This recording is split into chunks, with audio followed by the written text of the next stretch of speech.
फैसल वावड़ा जो हैं, उन्होंने ये कहा है और इसके ऊपर सोशल मीडिया पर कल रात से डिबेट चल रही है, मगर आज अभी कुछ ही देर पहले उन्होंने हामिद मीर के प्रोग्राम में ये भी कहा है, बहुत बड़ा दावा उनका सामने आया है। उनका कहना है कि अरशद शरीफ जो हैं, उनके कत्ल के डांडे जो हैं, वो जाकर मिलते हैं जनरल फैज़ हमीद से।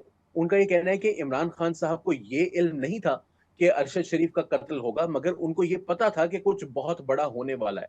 उन्होंने मुराद सईद का भी नाम लिया है। उन्होंने कहा कि मुराद सईद तो ये कह चुका था कि इस इतवार को कहीं पर कुछ होने वाला है। अली वारसी ये देखें कि अरशद शरीफ के कत्ल एक मौमा है और पाकिस्तान की पूरी सहाफ़ी बरादरी इस कत्ल के हवाले से शदीद तशवीश का शिकार है। हर कोई चाहता है कि इसके हकायक और सच सामने आए। लेकिन हर कत्ल के बारे में ये ज़रूर देखा जाता है कि उसका बेनिफिशियरी कौन है, उससे नुकसान किसको हुआ उसका तो हर कत्ल की तफ्तीश यहीं शुरू होती है। देखिए अरशद शरीफ के कत्ल का आसिम मुनीर को तो कोई फ़ायदा नहीं। आज भी हामिद मीर के शो में अरशद शरीफ के जो क्लिप चलाए जा रहे हैं, उनमें वो आसिम मुनीर की हिमायत कर रहा है, वो कोई जनरल फैज़ के आर्मी चीफ बनने की हिमायत तो नहीं कर रहा। वो बार-बार ये तो नहीं कह रहा कि जनरल फैज़ को आर्मी चीफ बनाया जाए, वो तो कह रहा है आसिम मुनीर बेदाग माज़ी है, किरदार का गाज़ी है, ईमानदार है, जमहूरियत पसंद है। वो तो आसिम मुनीर के गीत गा रहा था आखिरी दिनों में। तो फिर आसिम मुनीर के गीत गा रहा था तो फिर उसके कत्ल में वही लोग मुलव्वस हो सकते हैं जो आसिम मुनीर के मुखालिफ हैं। आसिम मुनीर के हामी तो उसके कत्ल में मुलव्वस नहीं हो सकते। तो आसिम मुनीर का मुखालिफ कौन था? आसिम मुनीर के मुखालिफ वो लोग हैं जो आसिम मुनीर को आर्मी चीफ नहीं बनने देना चाहते थे। जो आसिम मुनीर के आर्मी चीफ बनने के लिए आखिरी दिन तक लॉन्ग मार्च कर रहे थे।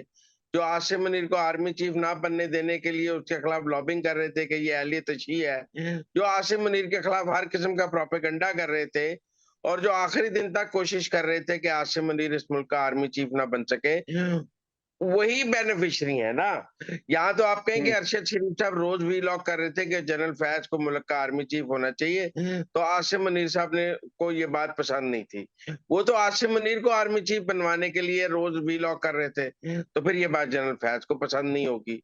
साफ बात है।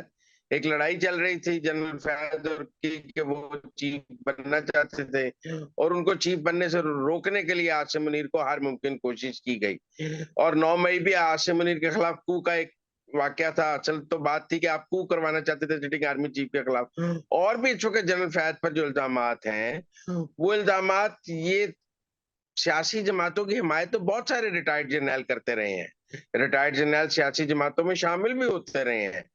रिटायर्ड जर्नैलों का सियासत करना कोई ऐसी बात नहीं है जिसको हम समझें कि बड़ा जुर्म हो गया है। और अगर जनरल फैज के तहरीक इंसाफ से ताल्लुकात थे तो ये कोई बहुत बड़ा जुर्म नहीं है। इस मुल्क में रिटायर्ड जर्नैल सियासत करते रहे हैं, टिकट लेके इलेक्शन भी लड़ते रहे हैं, पार्टियां भी बनाते रहे हैं। ये तो कोई ऐसी बात नहीं है। असल मसला ये है कि जनरल फैज तो आसिम मुनीर के खिलाफ एक्टिविटीज में इन्वॉल्व रहे ना। अगर वो किसी सियासी तहरीक इंसाफ में शामिल होकर उसके लिए काम करते तो शायद ये जुर्म नहीं था। लेकिन अगर वो फौज में आसिम मुनीर के खिलाफ बगावत कराने का काम कर रहे हैं तो ये जुर्म है।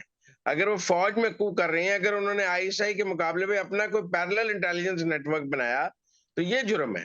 उनके तो जुराइम सर इससे ये फिर थोड़ी है, आपके तो ख्याल लिहाजा में फ़र्क उसमें पड़ेगा जो आप देखिए कि कीनिया में वाक़या हुआ था, तो उसके बारे में तो हमारी उनके साथ कोई ताल्लुकात अभी तक इस तरह के तो नहीं एस्टेब्लिश हो सके कि हम उसको कोई इन्वेस्टिगेट कर सकें वहाँ जाके। तो इसका कोई फ़र्क पड़ेगा फैज़ हमीद के केस पर? देखिए बहरहाल पाकिस्तान में तो इन्वेस्टिगेट हो सकता है अगर पाकिस्तान से कुछ इंस्टिगेट हुआ है। हर कत्ल का कोई ना कोई सुराग तो होता है और वो सुराग कभी न कत्ल बोलता है, ये कत्ल खामोश नहीं रहता। कई सालों बाद भी उसका सुराग सामने आ जाता है। हमने देखा है कई कत्ल दिहाइयों बाद उनकी असल हकीकत सामने आ जाती है। कत्ल बोलता है और जो कातिल है उससे कहीं न कहीं ऐसी कोई गलती होती है जो उस जिससे वो पकड़ा जाता है। लिहाज़ा अरशद शरीफ के कातिल भी पकड़े जाएँगे और अगर उनके जो भी अरशद शरीफ के कातिल हैं उनको पकड़ा जाना भी चाहिए, हम इसकी हिमायत करते हैं। बाकी जनरल फैज़ इस मुल्क में क्या करते रहे ये तो एक अफ़सानवी क्या जिन्नाती कहानियाँ हो गई हैं। वो पैरेलल आईएसआई नेटवर्क चला रहे थे। वो आसिम मुनीर को कर वो जेल में इमरान खान के साथ मुसलसल राब्ते में थे। तो मेरा मतलब है कि वो तो एक इस मुल्क में एक स्टेट विद इन स्टेट और इंटेलिजेंस विद इन इंटेलिजेंस का नेटवर्क चला रहे थे, जिस पर फौज ने उनको पकड़ा है। मैं नहीं समझता फौज ने उनको कोई इसलिए पकड़ा है कि वो तहरीक इंसाफ की हिमायत कर रहे थे। रिटायर्ड जनरल सियासी जमातों में शामिल भी होते रहते हैं, हिमायत भी करते रहते हैं। असल मसला तो फौज के अंदर म्यूटनी या बगावत या फौज का डिसिप्लिन खराब करना है।